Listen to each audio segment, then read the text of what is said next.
David did not defeat Goliath because he was stronger. He defeated Goliath because he remembered what God had already done for him.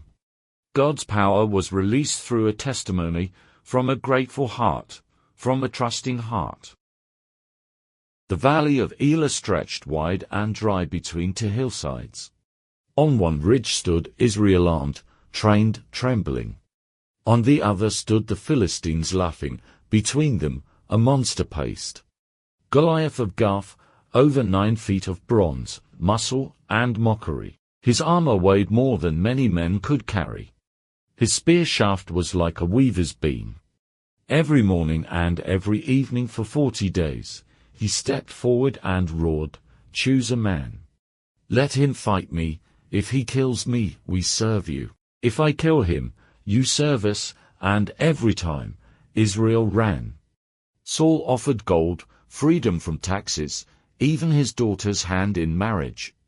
No one moved, because fear had become normal. Then came a boy.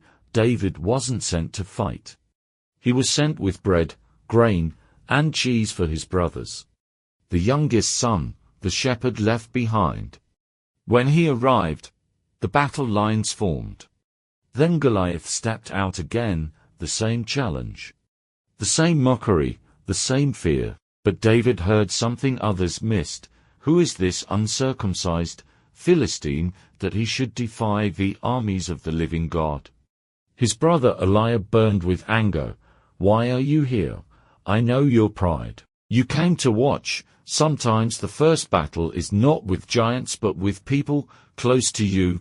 David turned away. He remembered the wilderness. A lion came for the sheep and David killed it. A bear rose against the flock and David struck it down. He told Saul, "The Lord who delivered me from the lion and the bear will deliver me from this Philistine."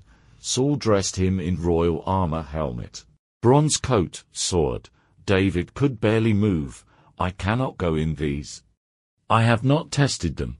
So he removed what looked impressive and kept what had proven faithful. A staff, a sling, 5 smooth stones. Then he walked into the valley. Goliath saw him and laughed. "Am I a dog, that you come to me with sticks?" David answered, "You come with sword, spear, and javelin. But I come in the name of the Lord of hosts, the God you have defied." Then he ran forward.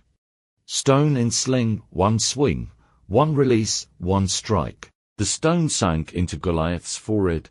The giant crashed face down into the dust. Not by sword, not by spear, but by faith. David took Goliath's own sword and finished what God had started. The Philistines fled. Israel, silent for 40 days, found its voice again. They shouted and pursued them to Gath and Akron. Victory had come, not because David was bigger, not because David was stronger, because David remembered. He remembered what God had already done for him. With a grateful heart, he remembered the lions, he remembered the bears. And because he remembered yesterday's deliverance, he believed for today's victory. He trusted that God would protect him one more time because that is what God does. He remembered that private victories prepare you for public battles. And the boy dismissed by his brothers became the king chosen by God. And he was king, a crown on his head, a palace around him. Wives, children, generals, priests, he had everything Goliath never had. And he had the stone, the one he had used to kill Goliath. Still smooth, still small, still sitting in a leather pouch near his bed. But he stopped carrying it. One night, David walked on his rooftop. He saw a woman bathing. Her name was Bathsheba. He did not run toward her like he ran toward Goliath. He sent for her, he took her, he killed her husband. Months passed. David sat on his throne, but his bones felt dry. His prayers felt like hitting a ceiling. The prophet Nathan came. Not a giant with a spear, but an old man with a story. There were 2 men in a city. One rich, one poor. The rich man had many sheep. The The poor man had one little ewe lamb.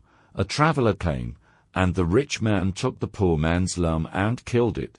David's anger flared. That man deserves to die. Nathan looked at him, quiet, unblinking. You are the man. David felt the words like a stone, not thrown by him, but thrown at him. He opened his mouth to speak, nothing came. Then he remembered. He saw himself young and sunburned, holding a sling, walking into a valley while a giant cursed God's name.